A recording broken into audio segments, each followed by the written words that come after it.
쓰러진 도크시설을 일으켜 세울 방법이 없다. 모든 조선업을 잠정적으로 중단해야만 한다. 어쩔 수 없는 안타까운 현실이다. 현재 일본에서 매우 충격적이라는 말밖에 나오지 않는 조선소 지상 수리시설 침몰과 폭발이라는 충격적인 사고가 발생하며 이로 인해 수십 명의 조선소 작업자들이 바닷속으로 실종되어 버리는 피해는 물론 사용 중인 군함시설이나 대형 선박들을 수리할 시설 자체가 바닷속으로 침몰해버려 모든 선박 수리 작업이 중단되어 버리는 어처구니 없는 상황이 시작되고 있습니다. 더욱 상황이 심각할 수밖에 없는 것은 거대한 조선소 수리시설이 침몰하는 피해뿐만 아니라 해상에 설치되어 있던 조선소 부품공장 단지에까지 원인불명의 폭발 화재가 이어지며 약 50%가량의 조선소 시설이 처참히 파괴되는 피해와 더불어 심지어는 시간이 지날수록 화재 피해의 범위가 더욱 넓은 선박 부품 공장 단지로 번져나가며 일본 조선업 자체가 매우 불투명해지는 파산 직전의 상황이 염려되고 있다는 사실입니다. 그런데 더욱 경악스러운 사실은 선박 수리용 거대 시설이 쓰러지기 직전까지도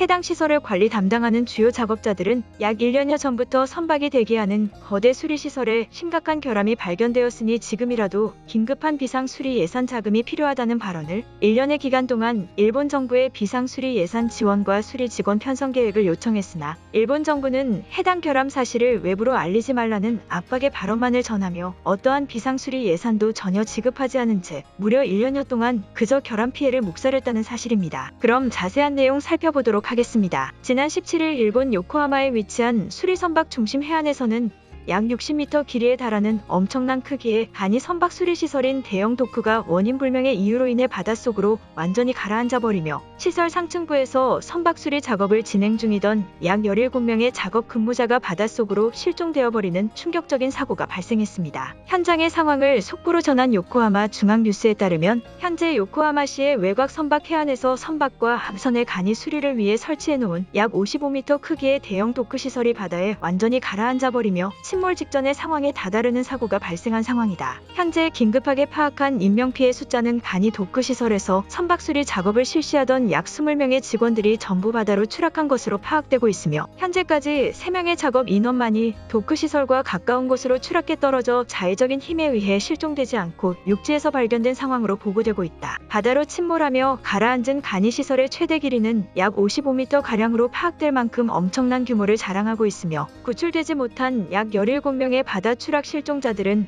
해당 시설에 직접적인 추락 타격을 받고 즉시 목숨을 잃은 것으로 추측되고 있어 더 이상의 추가 구출 인원은 나오지 않을 것이라는 소방대의 보고가 이어진 상황이다. 또한 초대형 선박 간이 시설이 바다로 침몰하기 시작한 지 약 4시간 정도의 시간이 지났으나 1시간의 시간이 지날 때마다 바다로 침몰되어 사라지는 면적이 점점 넓어지고 있는 매우 위급한 상황인 것으로 최초 파악되고 있으며 현재 해당 간이 시설은 상층부에 설치되어 있는 크레인의 최대 길이가 옆쪽 육지 면적에 닿고 있어 간신히 버티고 있는 것으로 파악되고 있다. 사고 현장에 직접 수사와 구출 작업에 나선 히로시마 해상보안부는 엄청난 크기의 대형 선박 수리 시설을 일으켜 세울 방법을 회의 중인 것으로 알려지고 있으나 아직까지 그들은 어떠한 최초 보고와 발표도 진행하지 않고 있어 시간이 지날수록 복합적인 피해 전망은 더욱 커질 것으로 우려되고 있다. 또한 해당 시설에서 수리와 점검을 진행해야 될 약 세대의 수출입 선박이 대기 중인 것으로도 알려지고 있어 단순 침몰 피해로 끝나는 것이 아닌 요코하마시 전체 조선업에 엄청난 경제적 타격이 있을 것으로 보이는 피해 상황이다라며 약 60m 길이라는 엄청난 크기의 지상 간이 선박 수리시설이 바다로 완전히 가라앉으며 침몰해버린 채 수십 명의 작업 실종자를 발생시켰다는 매우 충격적인 피해 속보를 긴급히 전했습니다. 또한 이번 수리시설 침몰 사고의 피해 규모가 더욱 커질 수밖에 없는 것은 해당 시설이 바닷속으로 침몰하는 사고가 발생했을 때 인접 해안가 지역에 설치되어 있던 선박 부품 공장에까지 크레인이 직접 타격을 주며 해당 공장 전체에 엄청난 폭발 사고를 추가적으로 발생시키고 말았다는 사실인데요. 요코하마 외곽 해안가 지역에 설치되어 있던 선박 공장 관계자의 추가 인터뷰에 따르면 선박 수리 시설이 최초로 침몰하며 인접 공장을 파손시킨 시간은 소수의 작업자들만이 공장에서 근무하던 심야 시간이라고 추측한다는 인터뷰를 전하며 이로 인해 공장 단지에 완전한 충돌 화재의 피해가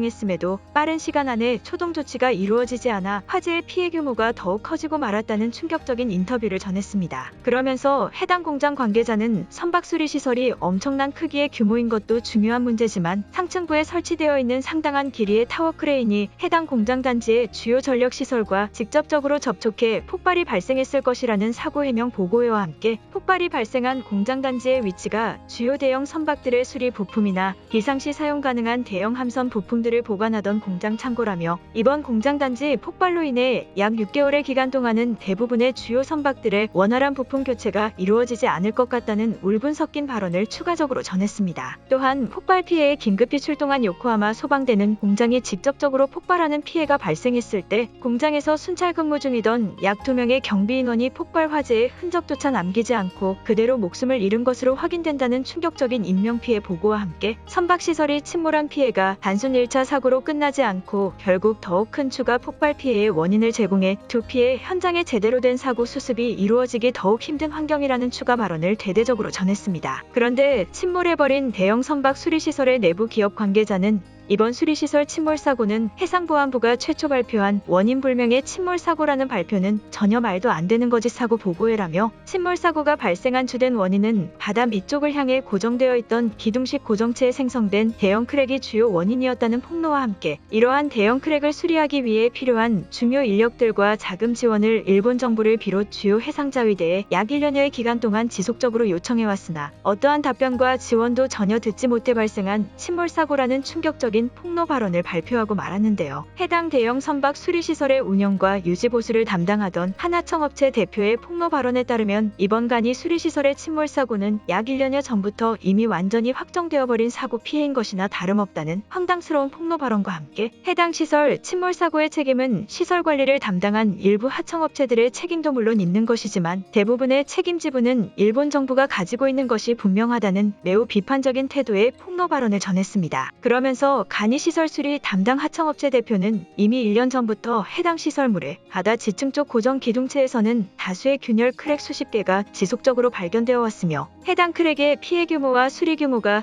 상상 이상의 피해인 것으로 확인하고 난 직후에는 일본 정부의 국토교통성의 긴급히 수리 작업에 대한 설명회를 진행해 수리 예산에 대한 추가 지원을 다급히 요청했으나 국토교통성은 거대한 시설이 이미 바다를 버티고 있는 것만으로도 절대 쓰러질 일은 없을 것이라는 단순하고도 무식한 예산 편성 거절 답변만을 전했다며 매우 분노한 듯한 폭로 발언을 추가적으로 전했습니다. 또한 해당 하청업체 소속의 몇몇 직원들은 이미 쓰러져버린 간이시설에 계약되어 있는 수리시설 업체들이 너무 많이 엮여 있어 예산을 지원받지 않으면서도 실행시킬 수 있는 최선의 유지보수 방법만을 통해 발생되어 온 크랙을 더 이상 증가시키지 않는 선까지의 사고 방지 작업은 간신히 진행하고 있었으나 결국 발생되어 있던 대형 규모의 크랙이 지속적인 지진의 피해를 견디지 못하고 기둥 상층부로까지 퍼져나가 해당 시설이 쓰러질 수밖에 없었다는 인터뷰 발언 또한 전했습니다. 그런데 이러한 시설업체 직원의 강경한 폭로 대응에도 일본 정부의 국토교통성은 더욱 어처구니없는 해명 회견을 진행하며 자신들은 이번 선박 간이 시설 침몰 사고와는 전혀 상관이 없다는 망언마저 쏟아내는 역시나 일본다운 모습을 여실히 보여주고 있는데요. 실제 일본 국토교통성의 타이케 대변인은 엄청난 규모의 간이 수리시설이 바다로 침몰해 종합적이고도 치명적인 조선업계 피해 상황을 만들어낸 것은 분명한 사실이지만 지원 예산 재정이 매우 부족한 상황에서 이미 일어나지도 않은 피해 사고를 위해 예산을 사용할 수는 없었다는 다소 의문스러운 해명 발언을 전했습니다. 그러면서 일본의 국토교통성은 올해에 들어 자연재해와 각종 사고재해들이 발생한 건수가 최소 500여 건은 넘어가고 있다는 도표 발표와 함께 이와 같은 민간 피해 사실에 대한 복구 작업조차 제대로 진행되지 못하고 있는 상황에서는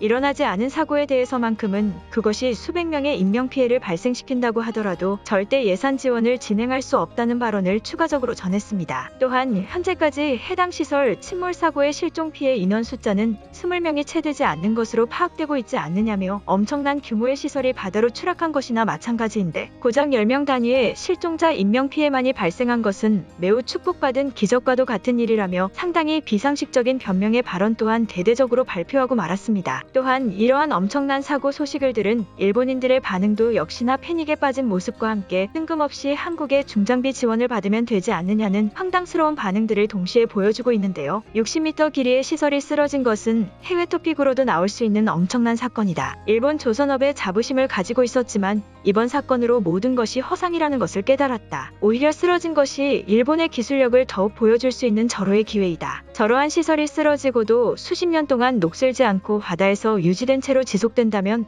오히려 엄청난 관광지로 발전할 수 있을 것이다. 저런 엄청난 크기의 시설을 경제를 일으켜 세울 장비는 일본에 존재하지 않는다. 가까운 나라인 한국에서만 유일하게 중장비 지원을 받을 수 있다. 우리는 이제 한국의 지원을 기다릴 수밖에 없다. 사고가 발생하고도 수시간이 지났는데 일으켜 세우지 않고 침몰하고만 있는 것이라면 이것이 일본의 현실일 것이다. 한국인들이 우리를 안타깝게 생각해서 중장비들을 조금이라도 줬으면 좋겠다라며 일본이라는 나라의 황당스러운 사고제에 익숙해진 일본인들답게 비상식적인 한국 중장비 지원 반응들을 보이며 완전히 세뇌되어버린 모습을 그대로 보여주고 있는 것입니다. 이처럼 현재 일본에서는 자신있게 내세우던 국가 산업 분야들이 하나둘씩 무너지는 상황마저 시작되며 일본이라는 나라의 후진국화가 이미 가속화되어 시작된 것으로 보입니다. 오늘의 영상은 여기까지입니다. 진심으로 고개 숙이며 좋아요와 구독 부탁드리며 행복한 하루 되시길 기원하겠습니다. 시청해주셔서 감사합니다.